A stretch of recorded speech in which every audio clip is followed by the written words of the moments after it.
Hi, welcome to You, Me, and CV. I'm Mike. I'm Gia. And today we're going to be talking about the pilot episode of not the altos, not the three tenors, but the Sopranos. The Sopranos! Oh, that was good. Were you a soprano when you were in the choir? I was. Well, I was technically a second soprano. I don't know what that means. Well, it means you don't get to sing the melody because the sopranos do that, the first sopranos. And you don't get to sing like the normal melody because the altos do that. You're singing like this weird in-between part. Can you sing us a little weird in-between part of a song? No. Oh, all right. Anyway, we're going to be You talking wouldn't want to hear it. It doesn't sound good. Nah. It sucked. But your singing voice, beautiful. Thank you. Yeah.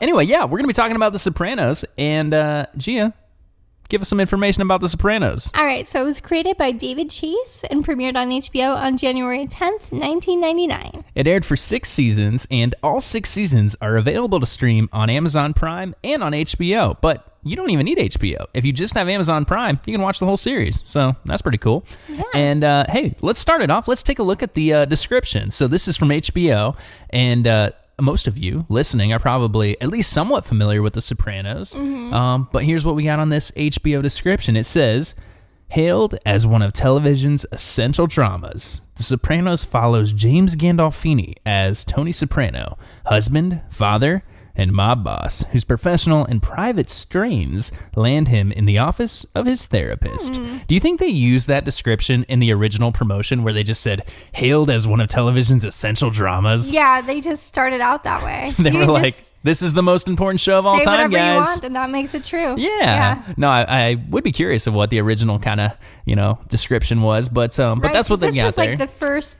prestige television show. This is kind of regarded as like a turning point in the history of TV, right? When we watched the TV of the 2000s or something like that. They talked forever about those. They talked forever. But I think they also talked about shows like Oz from the 90s. Unless that was a different documentary. There was something on CNN that we watched. Is it the one that was hosted by Rob Lowe or no?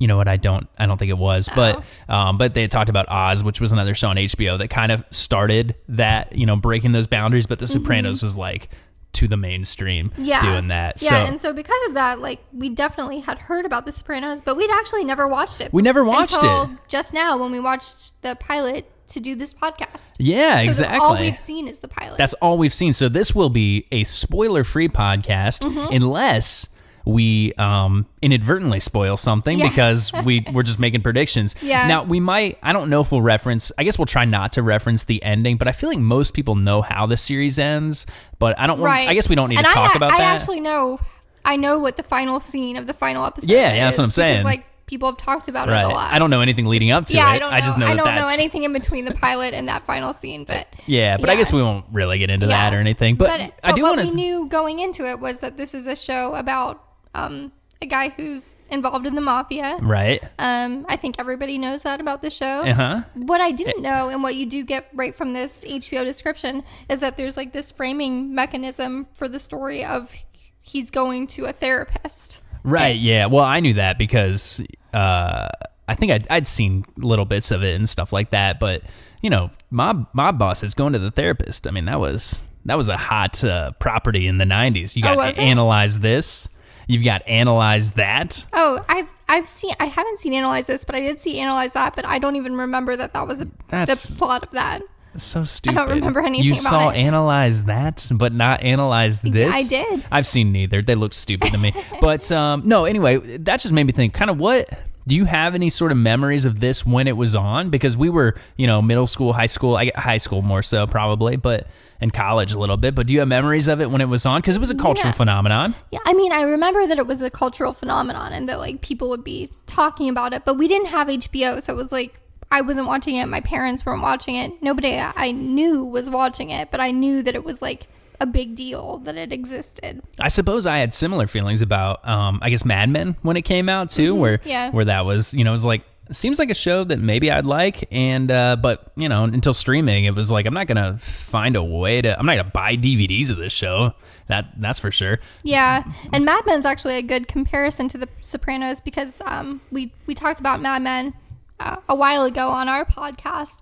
It was created by Matthew Weiner, who was actually a writer on The Sopranos. Right. A writer and I think a producer as well. Maybe, yeah. Yeah. But I was thinking too, my memories of The Sopranos. So I vividly remember there was like a t-shirt that like a lot of people would wear, and it was always like the kind of dorky kids that were like in high school that were like, or maybe thought they were a little cooler than they were. And it was this Simpsons t-shirt that it said The Simpsons, but it was like the Sopranos logo, and they were all looking like mobsters. That. Well, it was lame.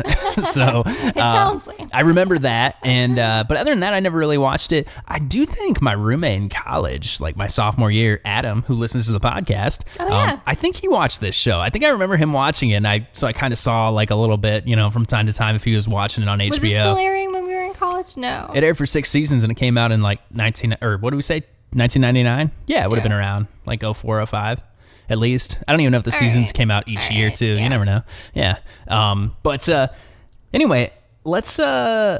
I don't have a lot of background information on the show. We just kind of talked a little bit about one little background detail I did find is this pilot episode was actually filmed in the summer of 1997, but then it wasn't picked up to series for about a year later. So yeah, that's I guess a fun fact. And I think at one point in the episode they mentioned that it's 1996. There's like a banner during a volleyball game that says like regional finals 1996. Yeah, so the episode is actually set 3 years earlier than when it actually aired. Maybe, so but I don't know if that gets resolved. Like I don't that think time that discrepancy gets resolved at all throughout the series. I'm assuming they just ignore that. Behind. I'm assuming they just ignore that. But I guess I don't really know. Yeah, we don't know. We have no idea what happens after this first episode. That could just be that could be something that's like a goofs on IMDb or whatever. Like in the first episode, it was 1996, but now it's 1999 in the second episode.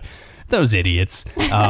Anyway, let's talk about this episode, though. Let's kind of get into it. Let's read the episode description. I will read it for you here. It says, after a series of anxiety attacks, New Jersey mob boss Tony Soprano agrees to see a psychiatrist. That sounds like a comedy.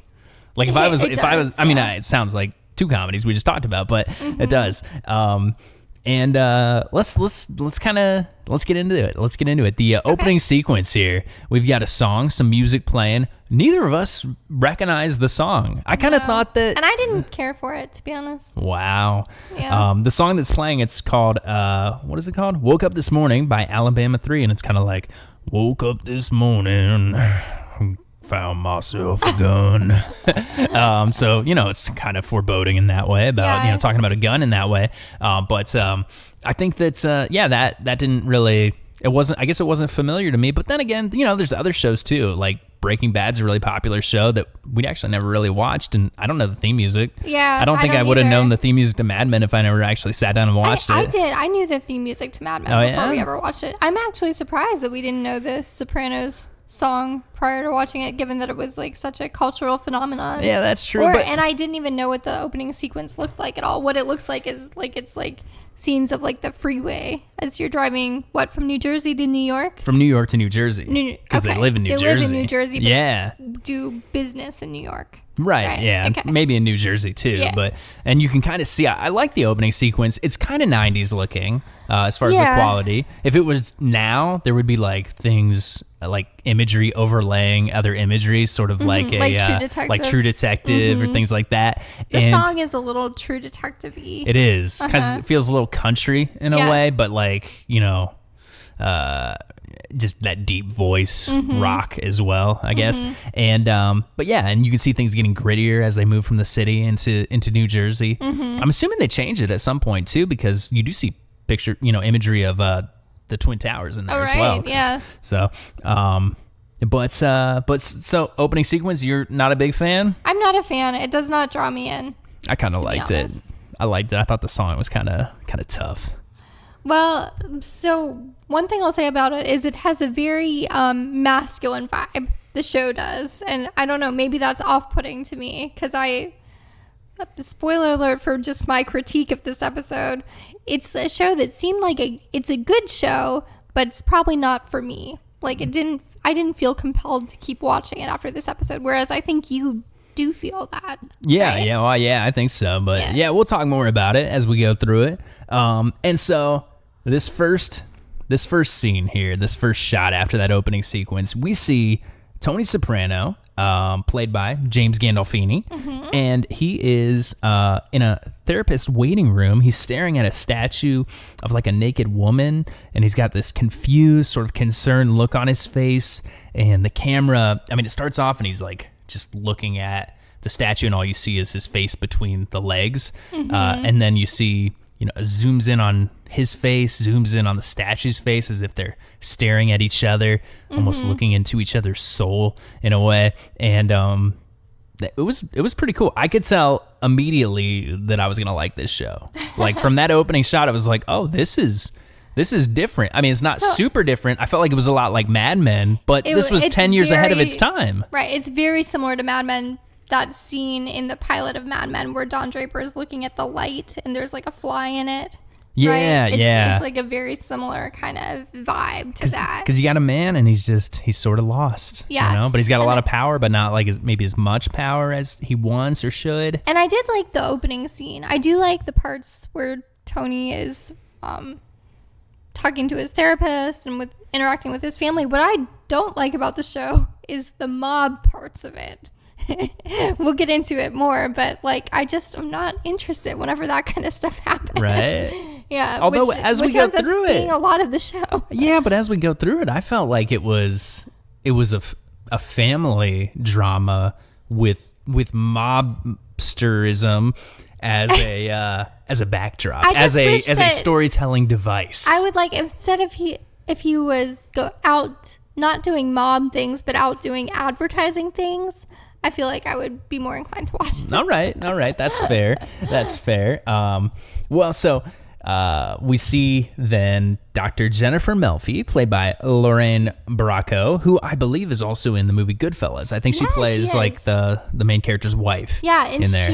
her character like narrates not the whole movie, but like a portion of it, right? Oh, right. Yeah, I think she does. Like a third of it's like 3 different narrators, I think, throughout the course of that movie. Yeah, I haven't seen it in a while. Yeah. So, but you know, has that Italian lineage there through movies, through film. But she invites Tony into her office. There's a fun little scene, or this fun little like kind of interaction where they're confused about which seat Tony should sit in. Because both of the seats in the therapist office look the same. There's not like the couch or anything like that. It's very modern, very sleek, nice looking therapist office. Yeah, it is. And he's been sent to the therapist. So we're gonna recap. You know, I didn't mention this in the opening. I always do, but we're gonna recap the whole plot of the episode and kind of give our own experiences and things like that. Try to relate to it and all that. I usually say that again the second time I welcome people into the podcast. But we've got an hour-long episode. Oh my gosh, it's like a lot to get through. So. Jam packed. So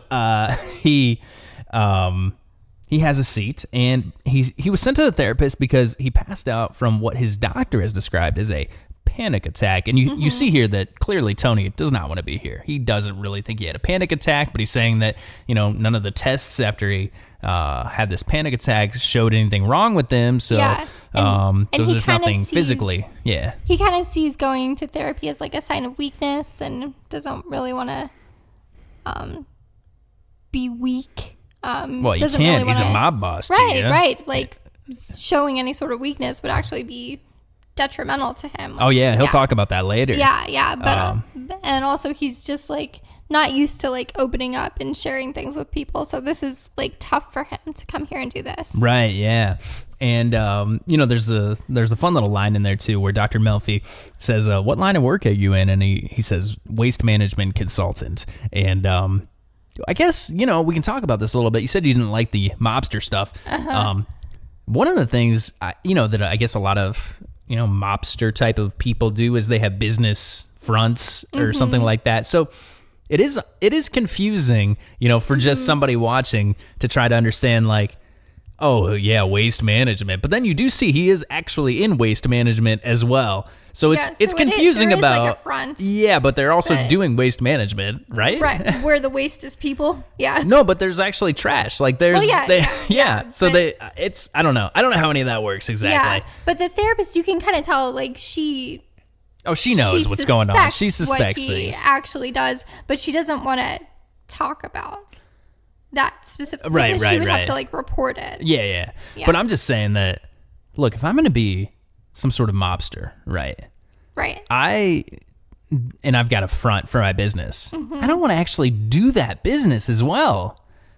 Well, it's a lot of work. It reminded me of The Americans, which is another show we really like, where the characters are Russian spies, but their front is that they have a travel agency, but they also actually have a travel agency. They actually have the travel agency. It just seems like a lot of work. If I'm Russian spying, that's taking up a majority of my time.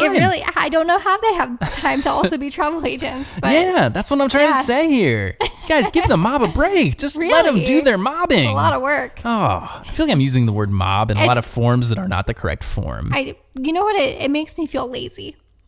It does. They're working extra hard. They are. They earned that house because we see that in this this next shot, we're gonna see where they live at, and my goodness, it's a very nice New Jersey house. Very nice. Yeah, and so Dr. Melfi tells Tony to go back to the morning of the panic attack, of the anxiety attack, and so we see a flashback, and it's that morning he's waking up, and we've got him narrating in a way because we're seeing the scenes, but he's also narrating it, but he's talking to the doctor in that too. So, but he says, "It's good to be in something from the ground floor.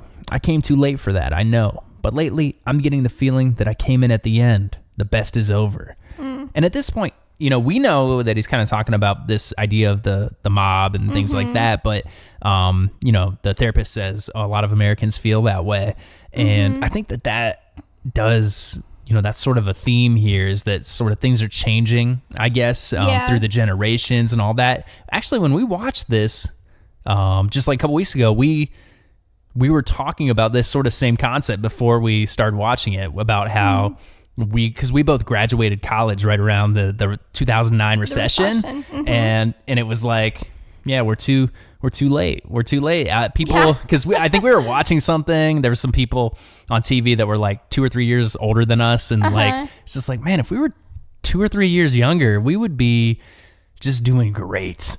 Right. But we came too late for that. So I think this is a relatable concept. Yeah. Even if you think this is all mob stuff, I think it's also human stuff. Okay. It's also human stuff. All right. That should have been the tagline. Anyway, we get now. We see Tony Soprano because he's woke up. He's getting the newspaper, and he goes out to his pool in his backyard, and he starts talking about these ducks to the therapist that he's narrating. And he's talking about these wild ducks have been living in his pool for a couple of months. A male and a female duck came in. Well, I have a problem with this. Okay. The casting of the ducks. You got a problem with the casting of the ducks? Yes, because you look at those ducks. Those are all female ducks in this scene. Male ducks have the green head. None of these ducks have the green head. Is that all, breeds, all species of ducks? I'm pretty sure that these are mallards, and that male mallards have the green heads. So I'm guessing that it was like easier to wrangle female ducks. That's what they say. From like an animal wrangler control perspective. Okay. For shooting the show. All right. But it immediately takes me right out, because I'm like, this is not a family of ducks. It's just not. Okay. It didn't take me out of it. Oh, interesting. If we do have any duck experts that want to refute that, or maybe just support that, we might have some duck expert listeners. I'm not sure. I don't know our fan base. I don't know which of our Duprees are out there saying those things. Okay, those are the fans of our podcast. If you're new to the podcast, and you know what? Real quick, I saw a thing. We've mentioned it a few times on the podcast. It's not that relevant to this episode, but there's a podcast we both like called Good One, where comedians go on and talk about a joke. And the host of that podcast tweeted the other day, and he said, I think it's stupid that when podcasts have names for their fans, such as like Dupree's, like we have here. But he's like, but I do just want to let everybody know that when I started the podcast, I did like silently to myself name all of my fans O-Neaters. Because it's a good one. Nice. And I thought that was good. That's a reference to that thing you do. And we're always referencing that, I feel like. By the way, we went to a friend of ours, her daughter turned 1 recently. Yeah. And I'm like, we did what now? Yeah. And we got her like a card.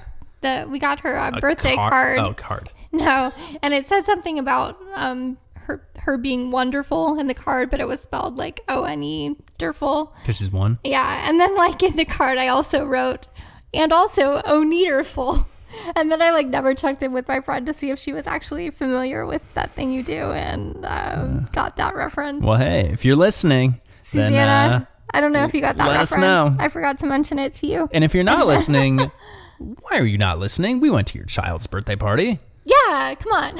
I mean, we had a fun time, actually. We did. It was a good time. There was a water table. There was a water table. And speaking of water tables, those are similar to pools. And in this next scene... nice way to get us back on track. Thank you. James Gandolfini, he ventures into the pool amongst the ducks. He is wearing his robe. I'm assuming he's got like underwear on, too. There's probably a lot of poop in there. Oh, I don't know about that. They probably have a pool boy that clean the bird poop out of their pool. The ducks are in there right now. And they're not. I would swim with the ducks. Right. Not with the fishes, though. You don't want to do that. Not around these guys. And anyway, though, some other information we get here at the Soprano house here in this opening sort of shot. It's the son's 13th birthday party this evening, later this afternoon. It's the daughter. Her friend is over. The mom doesn't like the friend, so we got that going on. Influence. I think she's a bad influence. That's right. Also, the mom is trying to get the daughter. The mom, Carmela, is trying to get the daughter, Meadow, to eat some breakfast, and she's like, get out of here with that fattening food or something. That's right. That's what Italian moms be doing. They do. But also, this is like not the first time or not the only time in this episode the daughter is going to reject food. So it seems like she maybe has some kind of eating disorder going on. Could be like setting things up. Could be. High school girl. Yeah. But then again, too, a lot of high school girls deal with that kind of stuff. Yeah. I wanted to eat. I wanted all the food. There you go. Carmela Soprano, by the way, is played by Edie Falco. From also, Nurse Jackie. Nurse Jackie. Which we also haven't seen. Yeah, we have not seen that. Oh. Anyway, Tony Soprano, very excited about the ducks. Wants everyone to come out and look at the ducks. They're trying to fly. His wife thinks he's being ridiculous. They all kind of think they're being ridiculous. Yeah. And later in the day, we see the next scene here. Still part of this whole flashback as he's talking to the therapist, but we've got Tony in the car with his nephew. Christopher is his nephew's name, and that's played by Michael Imperioli. And he's in the family business. He's in the Waste family management consulting. That's right. Michael Imperioli, he's in a show. I think I mentioned it before on the podcast. I'm not sure, but he's in a show called Mad Dogs that's on Amazon, and I like that show a lot. It is a fun watch. That's another show that's not for me. I would do it on this podcast, but I feel like nobody's heard of it, so nobody would even listen to it and then watch it. But man, it's kind of stupid, but it's also really good. Is that the one that had that scene in the pool? Yeah. Well, don't say what happens. Well, that's all I'm saying. There's a scene with the pool. There you go. It does also may or may not have been ducks. There's no ducks in it, but it also has that woman from I'm Sorry, a show that we've covered on the podcast and that you like. Which one? Jennifer. Oh, Jennifer, yeah. Yeah. So anyway, Michael Imperioli, he's also in tequila commercials. Okay. Yeah. Anyway, during this, they're in the car. They're headed to work. One thing I noticed is that Tony's reading this encyclopedia on like birds of North America, and he was reading it earlier, and he's like brought it with him now. He's sitting in the passenger seat reading that. Yeah, because he's trying to figure out ways to make the ducks more comfortable. Like he wants the ducks to stay. He's really into these ducks. He's very into it. Yeah. He's like built them a little ramp to get in and out of the pool. Do we think that this is his saving the cat moment? I think he has a couple save the cat moments. Oh, you know what? I think he does actually. But I think this is sort of the big establishing that he is not a ruthless, terrible man. Yeah, I think so if he kills anybody or attacks anybody, we shouldn't hate him. We should empathize, sympathize, try to understand him. I think this is supposed to show his like gentler side. Yeah, with the birds. Mm-hmm. And so his nephew, Christopher, Michael Imperioli. Who if he has a gentle side, I did not see it in this episode. This guy seems like a slacker, seems a little bit like a loose cannon. Yeah. If this was Goodfellas, he'd be like Joe Pesci kind of, just kind of like, whoa, calm down, man. And he seems like an idiot. Yeah. And if he has any redeeming qualities, you don't see him in the pilot.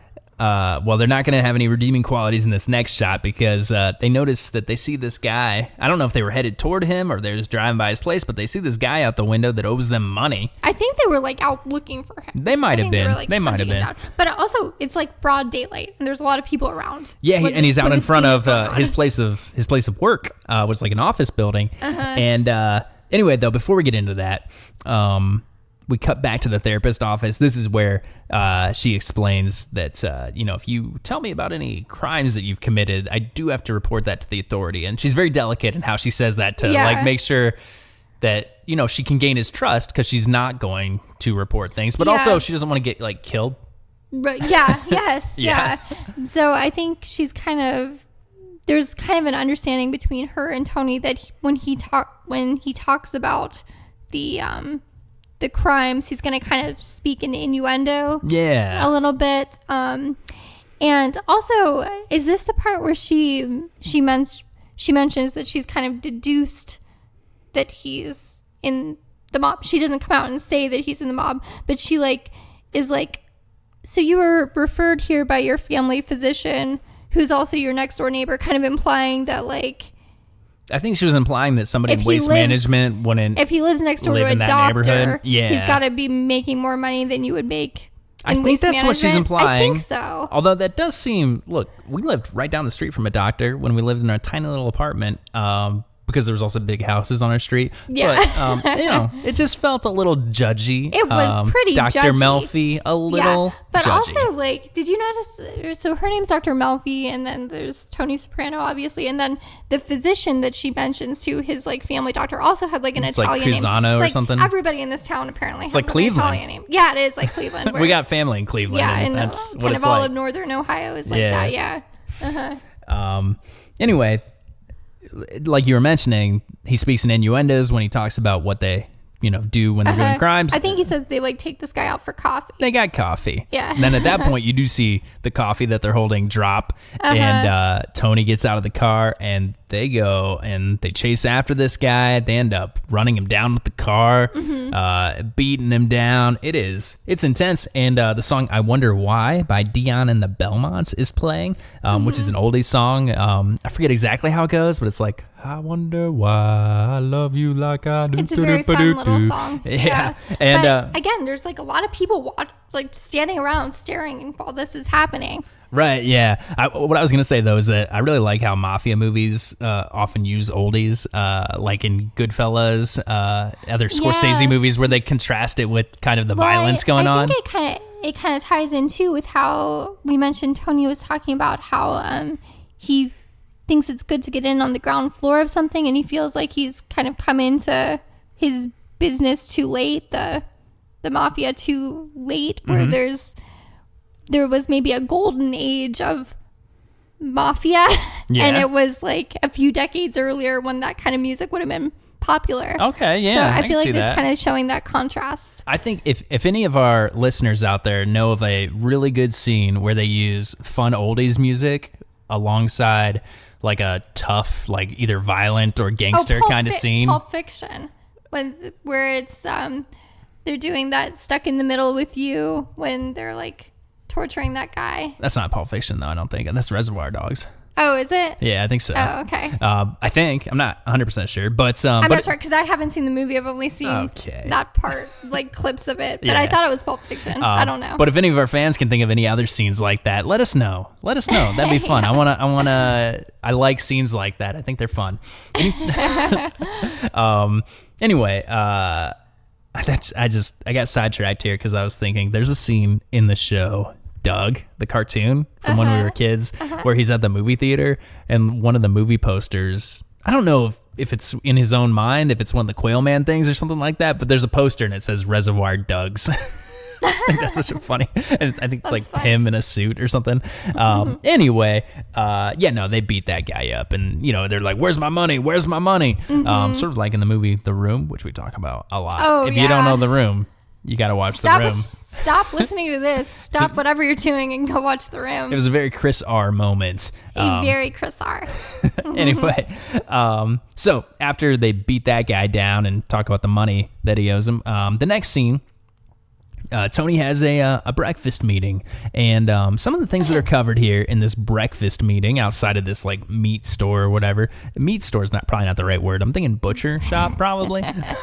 But anyway, they talk about Czechoslovakians. They talk about sanitation business. They talk about how Christopher, Tony's nephew, is going to see what he can do, and about all that. And that may be a little confusing and a little unclear, but this kind of plot detail where they're talking about Czechoslovakians, they're talking about the sanitation business. This is the kind of thing that, Gia, you've mentioned. I just tune right out. You tune out. You don't know what's going on. I don't really care what's going on. It's a little confusing. Yeah. Yeah, and so, you know what, I'm not going to try to unpack it or go into a lot of detail about what's going to go on there. There's mob business that has to get done. Well, and I feel like a lot of this stuff, too, sometimes sort of like the show The Americans, which we talked about, you don't even necessarily fully understand it until a few episodes down the way. Right. Because they're probably just talking about a little piece of something that's like a part of something bigger, and we don't know the full story yet. So. Yeah, but the next thing that comes up is something that happens within this episode here, and Artie Bucco is an old friend of Tony's who runs a restaurant, and someone lets Tony know that Uncle Junior, Tony's uncle, is going to whack Pussy Malanga at Artie Bucco's restaurant, and that is not good for Artie Bucco's business, and Tony is a little annoyed by this, and so he's going to go take care of that situation. Yeah, can we just real quick talk about how Uncle Junior is kind of a hilarious name? Uncle Junior is a funny name. Yeah, because, I mean, it's Tony's uncle, so it's this old man. It's silly. Going by Junior. But I know, like, my grandma, who's Italian, one of her brothers, she has like 11 siblings or something, but one of them is named Junior. I don't know what his real name is, but your grandma has 11 siblings? Yeah. Betty? Yeah. Have I met any of them? You've met several of them, yes. Aunt Marion, Aunt Dora. Oh, okay. Aunt Jen. Oh, okay, yeah. There's a That's lot. only a few. A lot of them have passed away. Oh, right. Yeah. Yeah. But they have names like Junior, which is weird for an old man. That is weird. It is weird. Yeah. And that's their official name? No, I don't think so. I don't could think be it's his official name, but I don't know what his real name was. Probably something Italian. Yeah. Yeah. Also, Pussy Malanga. That's not his real name. That was in quotes in the captions. Oh, okay. So there's a couple of characters named Pussy in this show. Yeah, which is a little confusing at first. And it is. I don't know if that's intentional. They're trying to make you think like, wait, they're gonna kill that guy. I don't know, but two characters named Pussy. Anyway, the next shot we do see at Artie Bucco's restaurant called Bucco's Vesuvi. What's Vesuvi mean, not Gia? called You Buca speak. de Beppo's. It is. Oh, yeah, no, it is not called Buca de Beppo. What's Vesuvi mean? You speak Italian. I don't know, but it makes me think of Mount Vesuvius. Yeah, maybe it's something like that. Know. And Tony and Christopher visit Artie. They discuss. They visit him. They say hi to him and stuff. We see their friendship. But Tony and Christopher kind of discuss how it's going to ruin Artie's business if someone is killed there. And Tony talks about how he doesn't really like his uncle, or no, how he does like his uncle, but he's like annoyed by him. Yeah, there's definitely tension between them. There's tension. One of the things that he does say is, when I was young, he told my girl cousins I would never be a varsity athlete. And frankly, that was a tremendous blow to my self-esteem. Yeah, so we see some of that. We see him interacting with his uncle, too, briefly as well. And do we know yet that Tony's father has passed away? So it sounds like Uncle Junior is kind of a father figure, or like the patriarch of the Soprano family. We're not gonna right now. I don't know. So we don't really, in this moment right now, and us who've only seen the first episode, it's a little unclear. It sounded like that Tony is sort of the man in charge, but that maybe he's not in charge of everything. I did see when I was just looking, but that he and his uncle kind of butt heads in how to handle things. I saw something on that, like the info after I finished the first episode, that said something about the second episode is like, with the boss dying or something like that, then the power struggle breaks out between. So I don't really know, and I don't think that's a spoiler or anything. I don't even know if that's accurate. But it did sound like there's a tension between them. Yeah.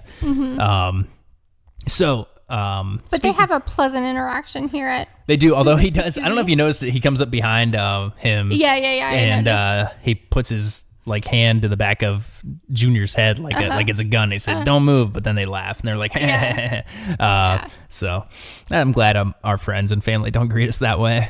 No, I wouldn't Especially like if that it's at a all. possibility that could happen. That'd be terrifying. Yeah. I don't like that at all. So next scene, Tony goes to his mother's house. And now his mom's house is very different than his own house. Yeah, it's a very small, kind of humble. Yeah, it's a pretty normal, a little, even smaller than, not smaller than normal, but like if I'm picturing houses in New Jersey, it looks like it looks like an old lady's house. Yeah, but not like a suburban home in any kind of way. I mean, it's not like in the city, but yeah, but on the like outskirts of the city. Maybe. Sure, yeah. It's not like a big, nice suburban home. Like it looks like it's like in Queens or something. I mean, it's in New Jersey, but it's like the kind of house you would see in Queens. Sure. And anyway. On Everybody Loves Raymond. Oh, it doesn't look as nice as that. Yeah, that's true. But it's a small, modest house. You know what it looks like? I'm trying to think of something that wouldn't even make sense. We were just watching. This is so stupid. We were just watching that show with Scott Disick on YouTube. Flip it like Disick. So yeah. Scott Disick from Keeping Up with the Kardashians, which is a show that we've covered on this podcast. Yes, we do highbrow. I love that show. We do. I'm not going to say that it's even lowbrow, but we don't do. Say it's lowbrow. We'll cover all the brows. We do very nicely defined and plucked brows. Yeah. Anyway, Scott Disick has that show, Flip It Like Disick, which is, I guess, is on YouTube. I don't know. It might also be on E, but we watched some episodes on. It's got the E logo in the corner, but we found all the episodes that have aired so far on YouTube, so I don't know. Who knows? But anyway, I feel like the house he grew up in is maybe in Queens or something, or it might even be in. Oh no, I think it's on Saint. What's the other one? Queens. What's the one? What's the one over the ferry? You take the ferry to the other part. Staten Island. Yeah. I think maybe they lived around there even. Maybe. I don't know, but that's what it looked like when we watched that episode. Yeah, I think that's what it looked like. I don't know. Yeah. Who knows? I'm just trying to bring in all the fans here. All the different genres of TV. Anyway, it doesn't really matter. Just it matters that her house is not a rich person's house. Right. Anyway. Right.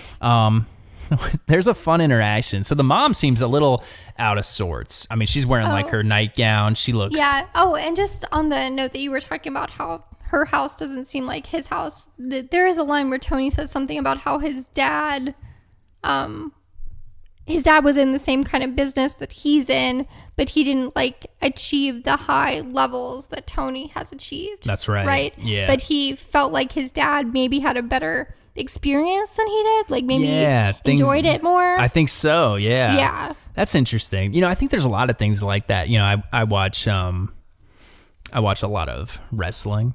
I've mentioned this before on the podcast. Yeah, I know. Speaking of another wrestling, thing where I like tune right out. Okay. Speaking of wrestling, Glow season 3, fantastic. Oh man, we just finished it. Yeah, so good. Listen to our Glow episode if you're not sure if you want to watch Glow at all or not. But I think wrestling is a similar kind of thing because like wrestlers now have such big exposure, and even you could be a professional wrestler without even being in part of the bigger things because of the internet. You could even. Wow. Look, I told you earlier, there's invisible professional wrestlers. So yeah, you can do anything you want to. Whereas back in the day, you know, you had to be in like WWF, WCW, and also you didn't necessarily make as much money. I don't know if wrestling, you didn't make as much money, but there's like a lot of jobs like that where people make more money now than they did, 20 years ago or whatever. If you're at the very top, probably. If you're at the very top, or you just have more opportunities. Like, who knows how many YouTube stars we would have if YouTube was around in the 90s. It's true. We could have been YouTube stars. Coulda. Hey, if we would have got in on podcasting on day one, boom, we'd be Mark Maron. That's true. Yeah. Speaking of Glow. Anyway, so no, about Tony's mother though. She seems a little out of sorts. She's older, but not like super old. Yeah, and she seems like she's a little bit out of it. Yeah. Not totally out of it. One of the first things she says is that somebody called after dark, and she was very, thrown off and concerned by that. And Tony's like, okay, who was it? She's like, I don't know. I didn't answer it. And he's like, this is something I never understood. The phone, Ma, is an auditory thing. Dark is an eye thing. I understand not wanting to go out in the dark, but answering the phone. And it's very funny. You can tell Tony, funny. That to me is his saving the cat moment because I love when people are hilarious. Yeah, this was the other saving the cat moment that I was thinking of is with his mom. Yeah, well, because the reason he's come over is to bring her something, right? Yeah, he brings her a CD player that he thinks that she'll like because, she can listen to all the old music that she likes on it. She doesn't want it. But, you know, I feel like parents are often rejecting technology that will better their lives in so many ways, but they just don't want to embrace it. Mm-hmm. Yeah. Yeah. Another thing, too, they mentioned... This is like how we've tried to get, like, my dad, for instance, I think he does listen to our podcast now sometimes, but, like, I've tried to tell him, like, there are so many podcasts that you would love. He just won't listen to them. He's missing out. He's missing out. You're missing out, Greg. Another thing too that they talk about in here is that the mom, I don't know, they talk about the dad a little bit, like Tony's father, and she's saying that he was like a saint, right? Yeah, that's how she describes him, right? But Tony, I think in the narration to the therapist is saying that that's not how she would describe him when he was alive. Yeah, and she said like she beat him into the ground, like not physically, but you know, just wore him down over and over. And we don't really know what's going on there with all of that. But it is interesting. It kind of reminded me of my grandparents. I was not super little when they passed away, but my Italian grandparents on my mom's side. I have this memory. I think it's what happened. You know how when you have memories, like when you're younger and you're like, I think that's what happened, and it's like, but it involves family, so it's like they might be like, that never happened. But my grandma, she was kind of like similar to this woman a little bit in the show. Yeah, and I think my great grandma, who I never met, but I was named after, was similar to this character based on stories I've heard. And so she was I wouldn't say she was mean to us or anything, but she came across sort of like a mean person in a way. Not like a mean person, but just sort of, I don't know, you know what I mean. And kind of harsh, kind of a little cold. Yeah. And anyway, I just remember because she passed away before my grandfather did. And I remember one time my Uncle Mike was talking about how he's like, I went over to the house the other day when my grandpa was just there by himself. And I think he was in his 80s at this point too. And he was just playing the piano. And I never seen him play the piano before. And he looked so happy and just so peaceful. And, so there you go. That's what it reminded me of. So this is the other way around, I guess. Yeah. But yeah, she's pretty mean to Tony the whole time he's there. Yeah, and he's just trying to help. And she keeps talking about how other people call their mom every day. Yeah, she's like angry that he doesn't call her enough or visit enough, and also mentions that Uncle Junior hasn't come to visit her, even though that's like her brother-in-law. It kind of seems weird. That'd be weird. Yeah. Like when we're old, if like if you've passed away, I'm not just going to go visit your sister. You're not going to hang out with Callie after Actually, that? you know what? I guess I might. Yeah. Yeah. I don't know. No, I guess I would. But it wouldn't be like, Mike hasn't come to see me. Yeah, it wouldn't be like, where's Mike? He doesn't even come and see me. Yeah, well, hopefully we're all alive and hanging out. Forever. Yeah, forever. That's scary. That would be, I don't like that. Side note, though, the show Forever on Amazon, fantastic show. Oh, yeah. Well, that's We've good not show. covered it on the podcast, but maybe someday. Yeah. Anyway, let's move on to the next scene. So, but one thing that gets set up in that scene is that Tony wants his mom to come over that night for the son's birthday party, and she's supposed to bring baked ziti, but she needs a ride, or she wants a ride there because she doesn't want to drive when there's rain in the forecast. Yes. And Tony's not willing to give her a ride. He says it's good for her to drive, and she's mad about that too. Yeah. And we'll eventually see that she does get a ride. Right. Well, they eventually have to reschedule it. Yeah. That's a little bit later on. So the next scene is that birthday party. Not a lot happening at the birthday party because it's a short scene here. But one thing we do see is that Tony says, my wife invites the priest. He's always at the house. And it's a little weird. So they're having this party. They're all outside, and the priest is there. He's like a young... I think he's Hispanic, young Hispanic guy. Actually, he might be Italian. You know what? He's probably Italian. Yeah. Oh, but like very Italian because he has like darker skin, I think. Yeah. Yeah. And I don't know if that makes you more Italian or not. It's probably sort of an incorrect thing to say. I don't know. But anyway, he's there. Another thing though, Tony is at the grill. cooking and smoking a cigar, and he notices the ducks that are in the pool start to fly away, and they're not coming back, and that's when the anxiety attack happens. That's very distressing for him. Yeah, but also, I mean, the ducks are probably going to come back in the spring, right? I mean, they're Canadian. I think they just came there to breed and move on. But they'll probably be back again next year. They probably do a similar thing every year. I don't know. I would like to know though, birds because don't just stay in one place, Tony. That's how it works.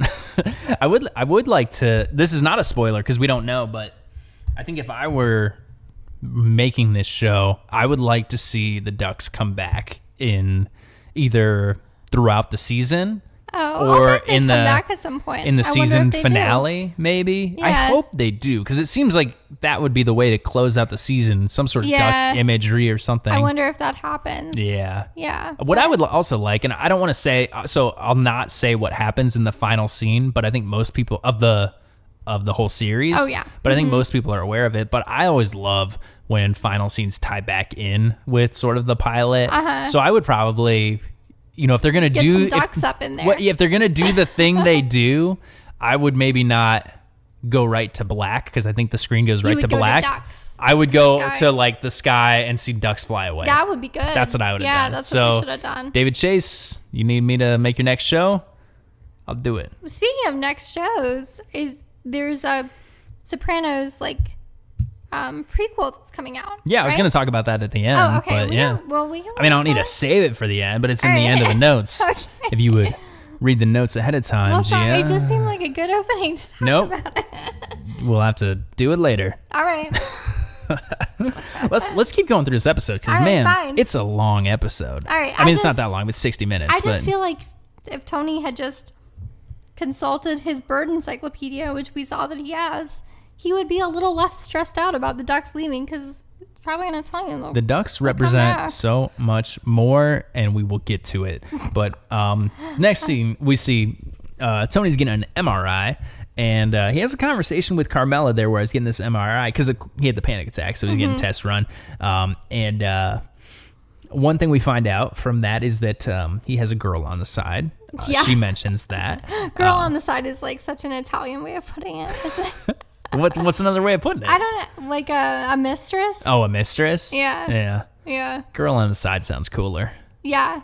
And also, though, we sort of get a feeling that Tony suspects that something's going on with the priest and his wife. He talks about, you got the priest over all the time, and she's like, that's different. And we also are getting the sense that Tony is not really religious, whereas his wife is. Right, yeah. And I guess it's a little unclear at this point whether she actually is having some sort of affair with the priest, or if she's just close to the priest because she is very religious. Yeah, it is unclear. I'm not really sure. Yeah, but we'll talk about it in some other parts here, but yeah. She seems to be aware that Tony...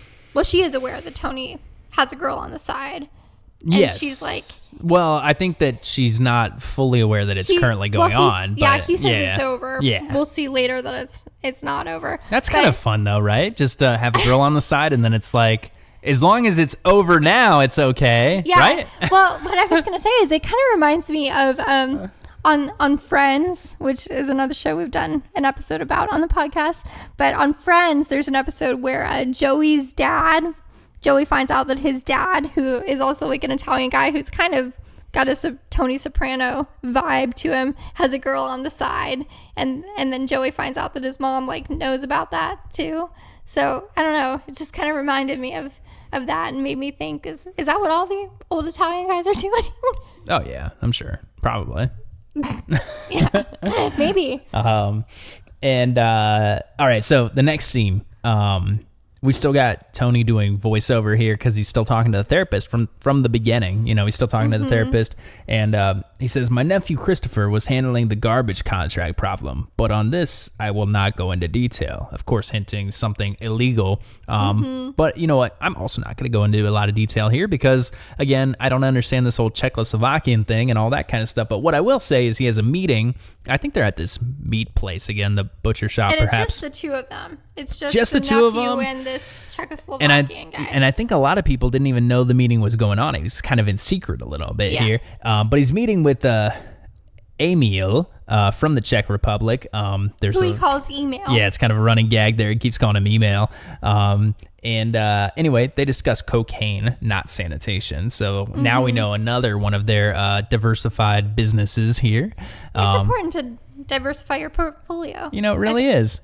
Anyway, though, Christopher shoots at Emil in the back of the head. I don't know what it seems like he shoots him and he's dead, and then he continues to shoot him a couple I don't know times. what his end game was here. I don't know what the purpose of the meeting was. That was weird, but it seems like this is a business thing, right? Is the reason he's killing him. Why is he shooting him so many times? Because this guy's a loose cannon. We already know he's a loose cannon. I don't like this guy. There's a fun shot, though, where the blood spatters on photographs of Humphrey Bogart and Dean Martin and Edward G. Robinson, who you might recognize as a old-timey gangster movie actor. He was in the movie Little Caesar.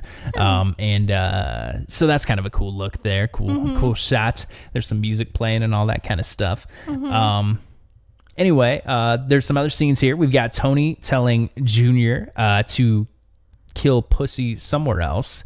Yeah. And Junior disagrees. In not in his friend's restaurant. Because that's going to be bad for business. Yeah, that's kind of one of the big main plot lines going on. So I guess this is another save the cat thing that Tony's doing. He's doing a lot of saving the cat. He's trying to help out his friend. Yeah, and I think we mentioned it, and you probably picked up on it. If not, saving the cat is when you make the main character seem or make a character seem relatable, like they're a good person, so you kind of care about them. Yeah, even when they're doing some other bad things or some other unlikable things. We see another scene. Next, we're back at the Soprano house. It's nighttime, and Carmela, Tony's wife, and the priest are watching a movie together, getting popcorn and watching a movie together, and that seems weird, right? It does seem weird. Yeah. To me. Mm-hmm. I have never sat and watched a movie with a priest. Nor have I. Although I was an altar boy, but no. Let's move on past that conversation. Yeah. Anyway, the daughter is sneaking in the house. They hear a noise. Carmela and the priest hear a noise. And Carmela goes and grabs what looks like an assault rifle. Yeah, because she thinks someone's breaking into the house, and she is apparently prepared for that scenario. She is. And then she goes out there to the window and she sees her daughter trying to sneak in because she had snuck out earlier. So, which kind of makes me think, her grabbing that gun, does she know what Tony does?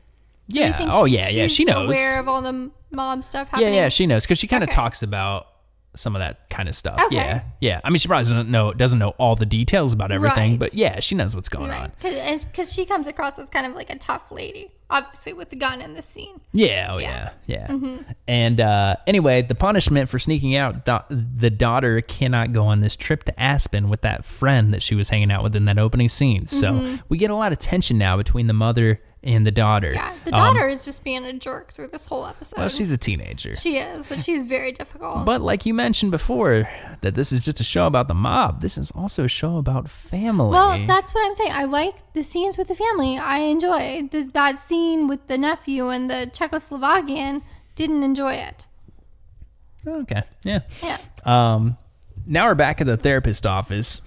And this is sort of, I guess, the end of his session in a way. Mm-hmm. And Tony and Dr. Melfi, they both kind of talk about, Tony tries to relate with her about them both being Italian. He asks what part of Italy they're from and all that kind of stuff. You can see that Tony sort of feels a connection with her in some kind of way. And maybe he just hasn't opened up with somebody in that sort of way before. It seems like he's finding it more and more easy to open up to her. But he doesn't fully feel comfortable. He talks about how the loss of the Gary Cooper strong silent type in American culture. How Who's that's Gary kind of Cooper? He's like an old-timey actor. Okay. Yeah. Gary Cooper, Cary Grant. I know Cary Grant. I don't know all Gary the rest. Here on Gilligan's Island. Okay, he's not on Gilligan's Island or anything. But anyway, Dr. Melfi wants to talk about the ducks again. And at that point, Tony sort of gets upset and he walks out. Is that the part where he talks about his dream, or is that No, that's later. Okay. That's later. Okay. You don't think I'd put that in the notes? I don't know. It's a weird dream. It is. Then we see a quick little scene of Christopher trying to get rid of that Czechoslovakian body. One kind of thing, too, to kind of show what he's like as well. And again, I won't go into all the details of this scene because I don't really fully understand everything. But one of the things he says is he quotes the movie The Godfather. And he says, Louis Brasi sleeps with the fishes. And then the guy he's with, pussy, the other pussy, not the pussy that's going to get hit, says it's Luca Brasi. It's Luca, and this is a totally different situation. But that's a quote from The Godfather, and this, Italian mafia and even guy. I know it's Luca Brasi. Everybody knows it's Luca Brasi, so And you can see that this guy Christopher is an I've seen one of the idiot. Godfather movies one time. I've seen 2 of them. I never saw the third, but everybody said the third sucks. So I say that the Godfather movies, just like the Spider-Man movies, I've only seen the first 2. I've seen all 3 of the Spider-Man movies. And did the third suck? It did. It really sucked. And is the first one the best, even though the second one people say is the best, but the first Spider-Man movie is the best? First People one is say the the best. second one's the best. Well, that's ridiculous. I know. That one, the second one is the one that has that "Go get 'em, Tiger" line that's just ridiculous. Who says that? Kirsten Dunst says it. Yeah. Can we just have a side note about Kirsten Dunst? Oh, yeah. She's got that new show having coming a out on moment. Showtime. I don't know if she's having a moment, but she's got a new show think coming she's out. having a What else is moment. she in? She was recently in Fargo, and she was her performance in Fargo was highly acclaimed Oh, okay. on the seasons. All right. Yeah. Well, I would say she's having a little moment. All right. She's got that new show coming out on Showtime. Something about getting rich in Florida or something. Yeah. I don't know. But I'm excited for it. I think it looks good. And I'm going to be honest. I think Kirsten Dunst looks good as well. She's not looking bad. She always looks good, but she's let's move on. Anyway, what do we got next here, Gia? We've got back they at go to visit the retirement community. Yeah, they're at the retirement community here, which is Tony's trying to get his mom to move there because it's not like a what do you call it, a nursing home, but it's like a it's not even assisted living. It's just apartments or whatever, for people to kind of. Yeah, well, it seems like there's maybe multiple components of this nursing home. Right, Like there is like a more traditional nursing home, kind of hospital type side to it, but also like just a retirement village type side, which one of my grandmas is in a similar place where it's like but they have the help that you need, but also that's right. Just like there's like restaurants and like beauty shops and just kind of like a place where older adults live. How many brothers and sisters does that grandma have? None. Whoa. Yeah. Look at that. Yeah. That's my Polish grandma. There you go. The Polish one has no siblings. The Italian one has like 11. Fun fact. It's not a fun fact, but in the scene with the Czechoslovakian, Christopher calls him a Polak or they call him a Polak. And he's like, I'm not from Poland. Yeah. So, anyway, next we see at the retirement community. That's where we are. Yeah, and it's Tony and his whole family. Yeah. They're trying to convince the grandma to move in. And she's not into it, and she's complaining. She's freaking out a little bit because there's sort of like a nursing home behind some closed doors. And Tony has another panic attack. So that's what's going on there. But a fun fact, this one is a fun fact. Here's another fun fact. When you're watching things on Amazon, sometimes you'll get what's called, I guess, X-ray is what they call it, where if you pause, IMDb will like come up on the screen and show you who's in that scene, show you what the music is, but sometimes show you the like trivia, fun facts, Yeah, that's goofs. nice. Although it's sometimes spoilery. I feel like we've mentioned that before. Yeah, we have. A little spoilery. But when I paused it at this scene, the little like trivia thing that came up on there said that while Tony and his mother are visiting the nursing home, a group of elderly people is shown watching the Rockford Files on TV. The creator, David Chase, the creator of The Sopranos, got his big break in television as a writer and producer on that show. Oh, that's a fun Easter egg. There you go, yeah. So next, we're back at the therapist office, and So this is Tony's second visit. Second visit, therapist. yeah. And he talks about how his mother always wore his father down. That's one thing we kind of talked about a little bit earlier. Tony also compares himself to a sad clown. Oh yeah, that part was interesting to me because he says that after like. That was when the therapist asked him, like, do you ever have any reservations about what you do or something like that? And he says yes. And then I sort of expected that he was gonna talk about having some reservations about, you know, killing people and the violence. But what he ended up talking about as far as reservations was that he's upset that, like, people used to, like, be loyal to the mob, and now they don't want to serve prison time. They're afraid to go to prison, so they, like, turn on the family. Yeah, he does talk about that. I thought that was weird. I thought that was his reservation. Maybe I thought the sad clown thing was also kind of referring to not really being happy about having to do all these killings and things like that. He just said the sad clown thing real quick, and then went on to that kind of a longer description about being upset about people, like, flipping. So to me, it sounded like that was the thing he was upset about. I'm not sure. I guess I'd have to go back and look at that part again. But I still did get the vibe that he is overall sad about what he's doing. Yeah. Which, you know. And another kind of parallel to The Americans, which we were talking about earlier, Tony Soprano so far reminds me of more of, like, Philip on The Americans, who's the husband who seems to not be totally on board with everything and, like, feel he's not necessarily happy about killing people. Right. Whereas his wife is more like, this is what we got to do, and doesn't have any second thoughts about it. You know, maybe Tony should have just been a doctor, like his next door neighbor. Yeah, it seems like he would be happier in a different line of work. I always find that interesting when it's like, you know, his next door neighbor's a doctor. I'm not saying anybody can be a doctor, but, like, a lot of people can be a doctor. Mm-hmm.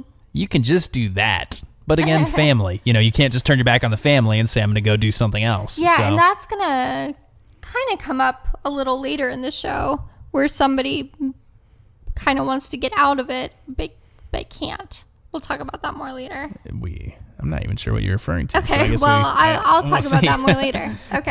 The next scene's at a strip club, and the guy, they talk about a few things. So we've got Tony's there with, I think, Christopher, and then this other guy. But they talk about how the guy that they attacked earlier, you know, the guy they had coffee with. I'm doing air quotes when I say I had coffee. Mm-hmm. You can't see that because it's a podcast. But how he doesn't have the money, and they develop a way to have him commit fraud through his work, through, like, medical billing and stuff, in order to pay them back. So they kind of solved that problem a little bit. They also discuss the situation with Junior wanting to whack a guy at Artie Bucco's, and they decide that they can get Artie out of town for a few weeks, and then that way they'll have to whack him somewhere else. Because the business will have to close down yes. during the few weeks that he's out of town, so they can't do it there. So they've solved a couple problems there. I'm not going to go into great detail on all that. Next, we see a scene back at the Soprano house between Carmela and her daughter. The daughter's name, by the way, is Meadow. I didn't realize that until halfway through the episode. What kind of name is Meadow? All these other people got names like Carmela and all these Italian names. What is Meadow? I don't know. I feel like maybe that was, like, a trendy thing like a different kind of trendy thing to do in the 80s, maybe kind of a hippie thing, where they may be hippies. I don't know. You think that Tony and Carmela were hippies? Maybe. I don't think so. They might have gone through kind of a hippie. Why did they name their daughter Meadow then? Maybe there's a flashback later on in another season where they're, like, hippies Meadow's like our age almost, I think, right? Like a few years older. Well, she was in high school in 1999. Well, shot in 1996. Right. And we were in high school in the mid-2000s. I don't know. It doesn't matter. It's a silly name for a big Italian family, though. I feel like maybe they were hippies at one point. I really don't think the mob is involved in hippie culture.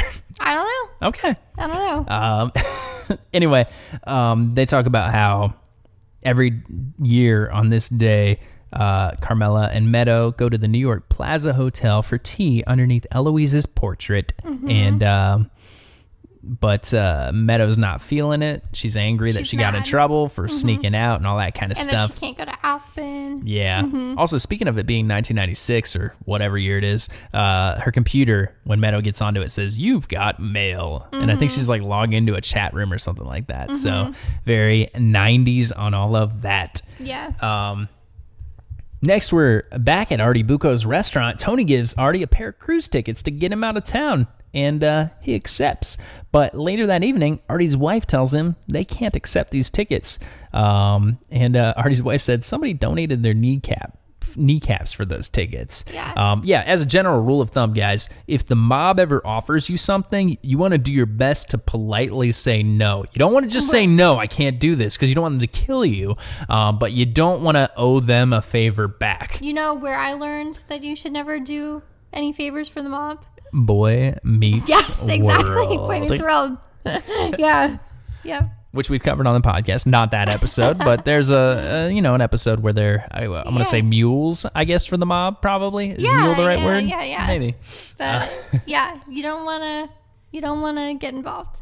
Mm-hmm. And so next, another scene we see here, Hesh, which is one of the guys that helped come up with some of these plans here. That's played by Jerry Adler. And Big Pussy, played by Vincent Pastore. Very recognizable face there if you've ever seen anything involving mob movies. They convinced that guy that Tony and Christopher attacked earlier to go along with the plan. So they got that kind of covered there. Oh, is that where they're on like a bridge? Yeah, you never want to be on a bridge with mobsters. Yeah, I think that's how they convinced him to go along with the plan, because the implication is that if he doesn't, they're going to throw him off the side of the bridge. Yes. Yeah. And what was I going to say about that? That's a thing, too, that I wonder if this plot line comes up later on. If they're just, we're going to see this guy a lot, and he's going to, maybe there'll be something going on there. I don't know. But, or if is it all wrapped up, and then it's just another source of income right now? I'm not sure. Right. Yeah. We don't know how many of these minor characters go on to be major characters in later episodes. Yeah, but they do set up a lot of different plot lines here in this pilot. Next, we see Artie Bucco visiting Tony Soprano at the dump, because they do work in sanitation. But he needs to give back the cruise tickets because his wife just does not want him to take them. So that's sort of a problem. But Tony's gonna fix it. Anyway, we see next a fun couple of scenes at a restaurant. So this is a different restaurant. It's not Artie Bucco's. Not Artie Bucco's. So this first restaurant scene, we actually see Dr. Melfi and her husband are there, and her husband is like, it's a very busy restaurant. He's like, we put in this reservation months ago or something like that, and he's like, where's my table? And then we see Tony walk in with a woman. We don't really see her. They kind of walk by quickly, but Tony sees Dr. Melfi, and he's very excited to see her. Yeah, and she's a little bit apprehensive about interacting with him. Yeah, because it's a patient, and just even the idea that it is their patient is part of like a doctor-patient confidentiality. Yeah, although I would think if the patient is acknowledging her, then he's kind of giving his consent for her to acknowledge him. Yeah, that is weird a little bit. But yeah. I think more of the issue is she doesn't want her husband to know that one of her clients is in the mob. Yeah, because as soon as Tony walks away, he's like, because I think they say something about interior decorating or something when they're talking. And Dr. Melfi's husband is like, do you know who that is? And yeah, so they, he's very like, oh my gosh. Yeah, which also establishes that people know who Tony Soprano is. Right, yeah. Yeah. And then including the people at the restaurant, like the owners of this restaurant. Well, yeah, because as soon as Tony has his seat, he, I think, mentions something to the owner, and then as soon as they're all seated, it goes back. I don't think he even mentions anything to the owner. The owner just like sees him interacting with the doctor, and so she gets a table. Yeah, maybe. But yeah. So yeah, then their table opens up somehow automatically right there. So so there are perks. There are perks to having risks. There are, yeah. So we do find out that Tony was actually out with another woman, which we didn't even notice at first when we were watching this scene. Right, until the next scene he was with was not his wife. Yeah, until the next scene, there's a naked lady with him on a boat, and it's like, wait a second, what? Because it's not Edie Falco. Yeah. And The boat, by the way, the name of the boat, it says real clearly on there, is the Stugatz. And according to a Google search, the definition of Stugatz, Gia, can you read that definition for us? So it's a transliteration to the English spelling of the Neapolitan pronunciation of the Italian vulgar slang expression stoccazzo, literally meaning my cock. That's a fun name for a boat. There's a radio, I guess, I don't know, it's a podcast. It's also on the radio, on ESPN Radio, the Dan Le Batard show. His co-host is named Stugatz. And I just realized, maybe it's because it's a nickname, but and he's kind of an idiot too. I mean, he's like, not an idiot, but he's like the comic relief sort of sometimes. But his name is John Wiener, so that makes sense. Oh, yeah. So, That's fun.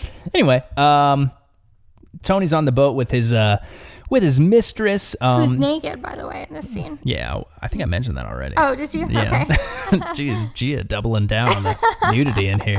And if you didn't notice, the mistress in this scene is actually naked.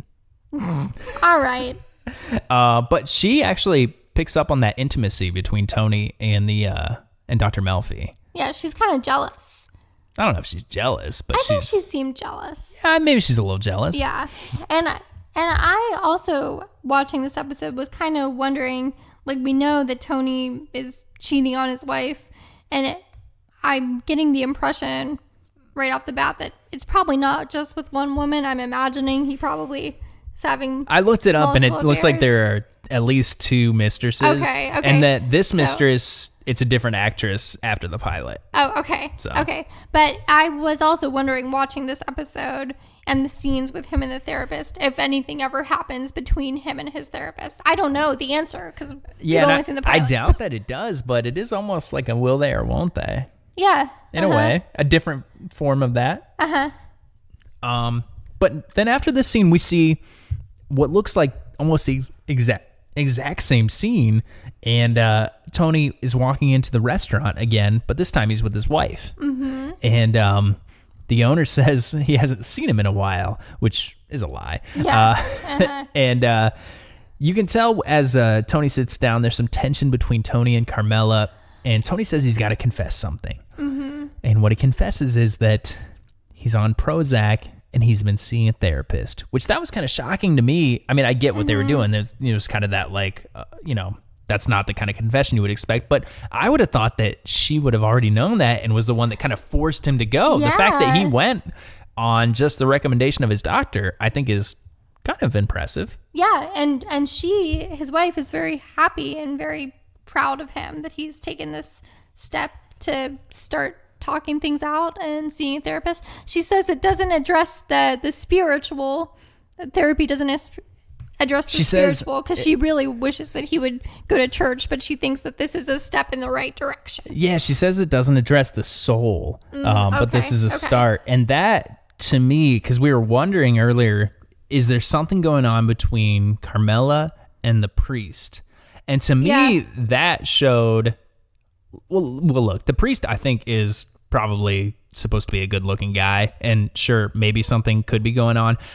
And if something's going on later, whatever. But it does seem like Carmela's intentions with the priest are really very deeply religious, and that she wants to save the soul of her husband, who she knows does some bad things. She even says at one point, difference between the two of us is that you're going to hell when you die, and I'm going to heaven.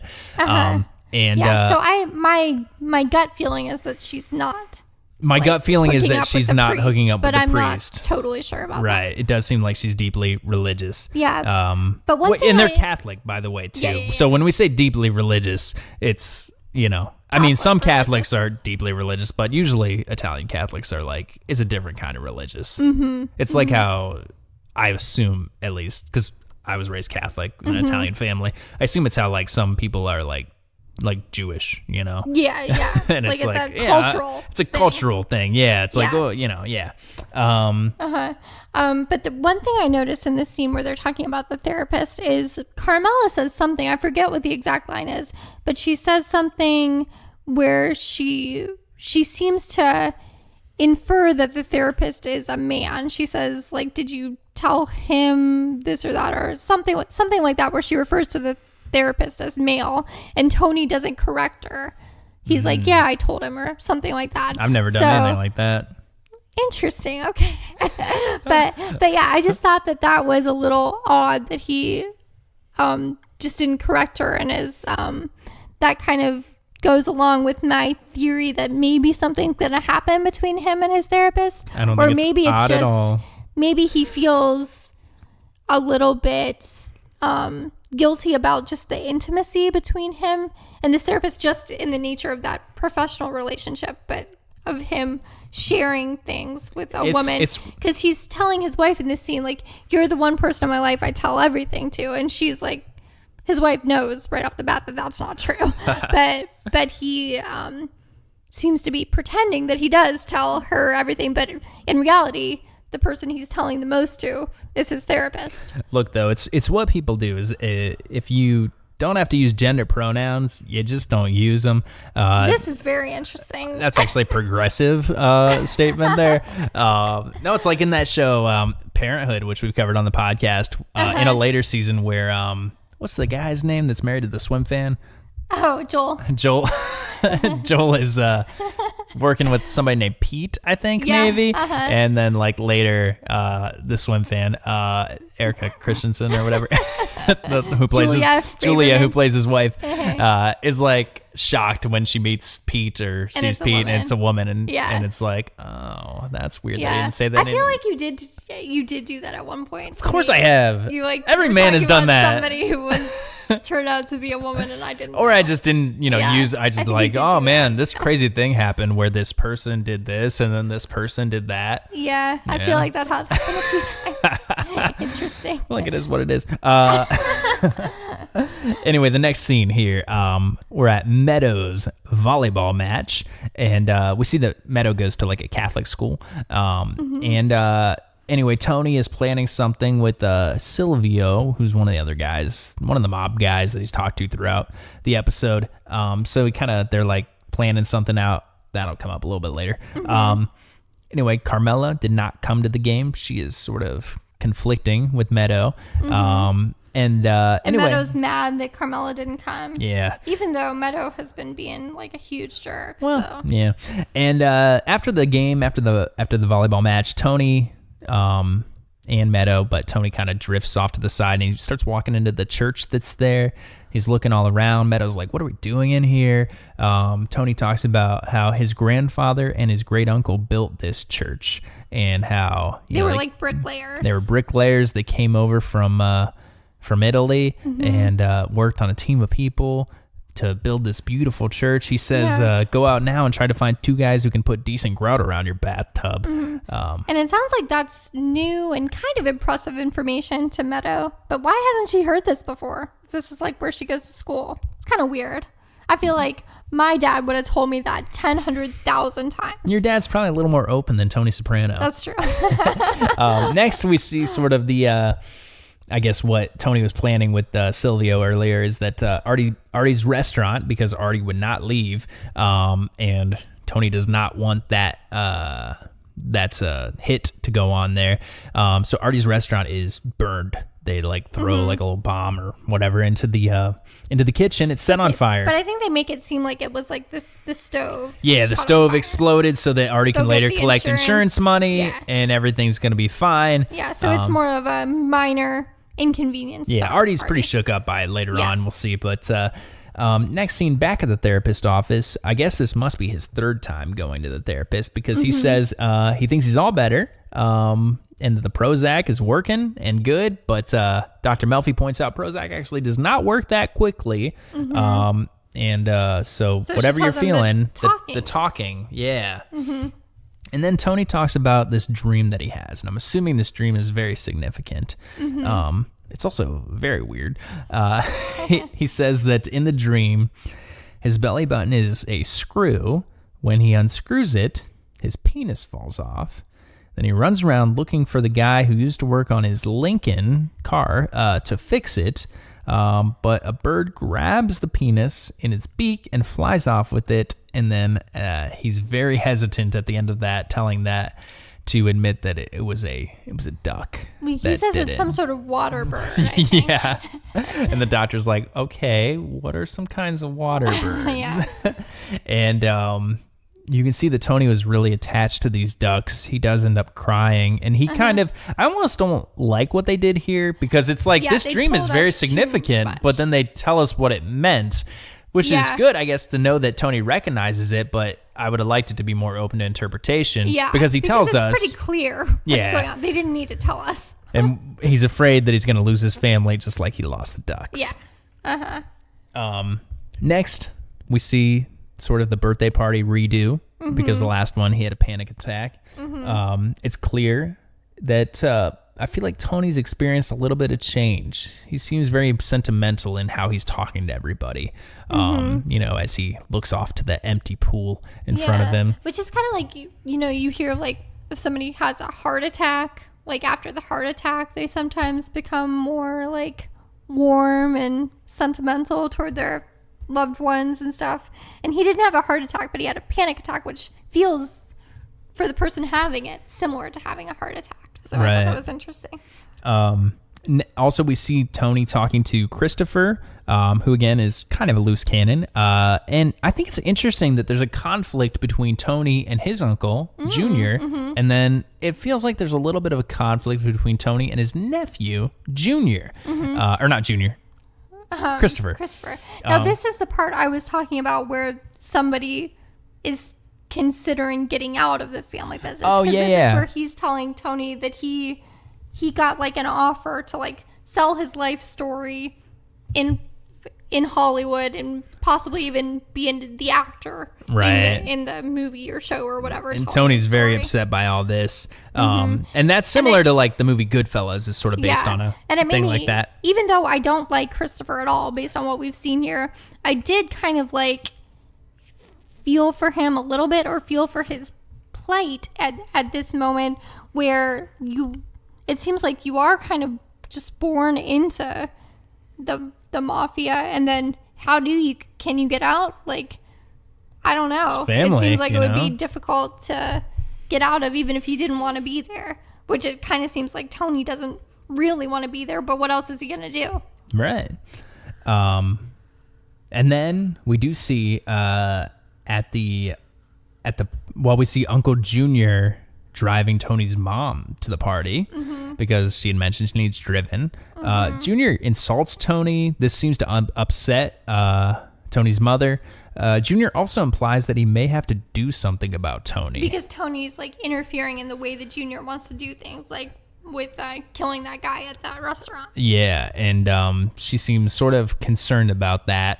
And then Well, I was going to say, this part made us think, like, is Tony's mom going to kill the uncle or something? Or, because it's kind of like, he seems to be implying that he might kill Tony. Yeah, I don't know. So, if I had to guess, I wouldn't say that maybe she's going to kill him, but that she's going to tell him that he needs to do something about Uncle Junior. And in the final scene... This also made me think, and I don't know the answer, but it made me think, like, did the uncle kill Tony's dad? Yeah, I don't know. Or something? Because he seems like, I mean, he kind of acts like a nice guy, but from this scene you see that he's not a nice guy. Yeah, well, I do think in a show where you have a character like the main character's dad that is dead in the opening thing in the first episode, but also we live in a world where people are getting killed all the time, you can really pull that in later. It could be, you could do a big reveal later on, it could be anybody. Yeah, this is also a little like Hamlet-y. Sure. Yeah, the dad is dead, the uncle is hanging out with the mom. Then we got the guy who's having some issues. Maybe, yeah. I've never read Hamlet. I've seen The Lion King. You've never read Hamlet? I've never read Hamlet. That's weird. Well, I've read... You're an English teacher. I read Macbeth. I might have read King Lear. That's different. I read the one with Rosencrantz and Guildenstern. That's Hamlet. Really? Maybe I did read Hamlet then. Huh. Okay. That's the one with the... Well, a lot of them have ghosts, but it's the one with the ghost of the dad. And... Nah, I don't know. All right. Anyway, the final scene is back at the party as Tony's mother and Junior arrive. And the last thing we really see is Tony's mother kind of talking to Tony as the camera goes toward the empty pool. And But then we as don't hear what they're talking about. no, we don't hear what they're talking about. And as the credits hit, the song "The Beast in Me" by Nick Lowe plays. That beast in me kind of like giving the vibe of like, these are like bad people sort of in a way. And that's the end of the episode. And whew, let me tell you what, Gia, you already told us you don't really, you like it, but you think it's okay, but you're not into it. Yeah, I mean, I get the feel that this is a good show, but not necessarily a show that I would enjoy watching. I liked it. I liked it a lot. I could have done with less of the Czechoslovakian stuff and some of those types of things. But in general, I think it's crazy. Like, I mean, I guess this show, I don't know how serialized it is.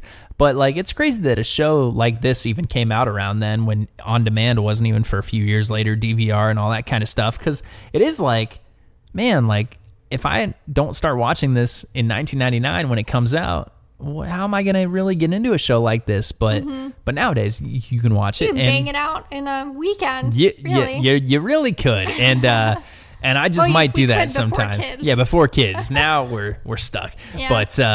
But yeah, I think I'm planning to maybe this could be a show I watch without you, but I've got a show now I could watch as long as it's all good. And I have never heard anything bad about it, so I'll try not to listen, because there's some shows I never got into that where they're like, oh yeah, Breaking Bad's good, but this season is not great. So it's like, well, I don't want to watch a whole season of something that's not great. So I never heard anything bad like that about The Sopranos. No, I haven't either. And I will say the fact that this episode ended on like a family scene as opposed to like a big mafia murder scene, because it could have really gone either way.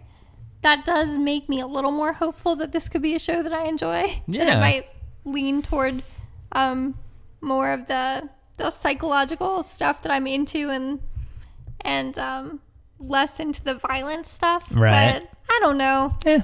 I'm not sure. Well, if I do end up watching a lot of it, one thing I might want to check out is the prequel, which you hinted at earlier. So there's a prequel movie coming out next year in 2020, in September of 2020, called The Many Saints of Newark. Well, are we going to find out if they were hippies? Maybe. But it stars Michael Gandolfini as a young Tony Soprano. Michael Gandolfini. Gandolfini's son. Yeah. And there's James Gandolfini, who has passed away. Yes, yeah. And there was recently an Esquire interview with him, an article about him, and the headline and the sort of the tagline thing is Michael Gandolfini opens up about the difficult decision to portray Tony Soprano before he became young Tony in The Many Saints of Newark, his film debut. The son of James sat down and watched The Sopranos for the first time. So maybe we'll link to that article if you're interested in it to check it out. It's crazy to me that he's never this. It's a little crazy that he's never watched it, but then again, he's only 20 years old. So, But still, but how nice is it for him? I mean, obviously awful to lose a parent. It's awful that his dad has passed away, but how cool to kind of get to now see his father, through 6 seasons of this show. Oh, yeah. It's kind of like getting him back a little bit. I think that's what it would be like. Probably, and that's probably cool. Part of the reason why it was so hard to watch it, too, because, James Gandolfini died, it was a few years ago now, and he was probably around the age where you would want to even watch that show around the time he died. I mean, he's not going to watch it when he's like 10 years old, right? So, so yeah, that's something to keep an eye out for, to check out. And so that's The Sopranos, Gia. Look at that. Yeah, covering. We did it. Yeah, and that's off of a suggestion from our fan Grant, a fellow Grant. OU Bobcat. Good suggestion. Yeah, thank you. Anyway, so next week, look, guys, we've had a lot of fun here. We've talked about, this is our 26th episode. Yeah. So much TV out there. So much more to cover. But next week, we're going to do it'll definitely be a shorter episode than this one. We've been going almost an hour and a half. If you stuck with us this long, oh my gosh, you are such a cool person, and we love you. Yeah. But next week, probably a shorter episode. But we're going to talk about not a specific first episode of something. We're actually going to just kind of talk in general about season finales of TV shows. What makes a good one? What makes a good one? What are some that we don't like? like? It'll be a much looser episode. We're not going to go into super great detail about shows. It'll be, just a conversation. And why are we talking about season finales? Because, look, next week is, well, really this kind of is our season finale. Next week's kind of almost like a bonus episode in a way. But we're going to take a little break, a little hiatus for a few weeks. And so next week we'll have a shorter episode, and then in October we'll come back and we're going to do a special Halloween episode talking about some of our favorite Halloween episodes of TV. In November we're going to come back and talk about some of our favorite Thanksgiving episodes of TV. Yeah. And then in December we're going to come back and talk about some of our favorite Christmas episodes of TV, as well as our best TV of the year For New Year's. For New Year's. So we've got next week's season finale episode, and then 4 bonus episodes till the end of the year. And then our plan is to come back in 2020, and we're not sure yet if we're going to come back in January. We're going to come back a little bit later, but a little hiatus for us all here at You, Me, and TV before season 2. So look, thank you so much for listening. If you're a fan, you should follow us on all social media and stuff. I'll go through that in a second, but don't unsubscribe, because we'll be back.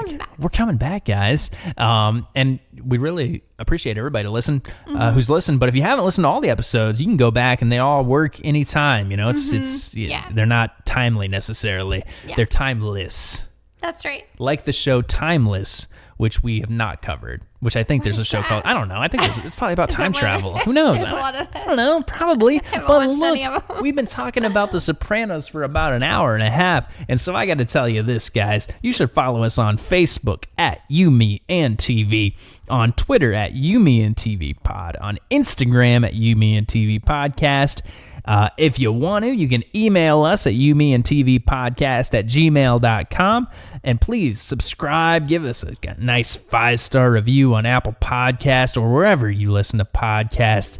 And we will be back next week, though. And until then, bye.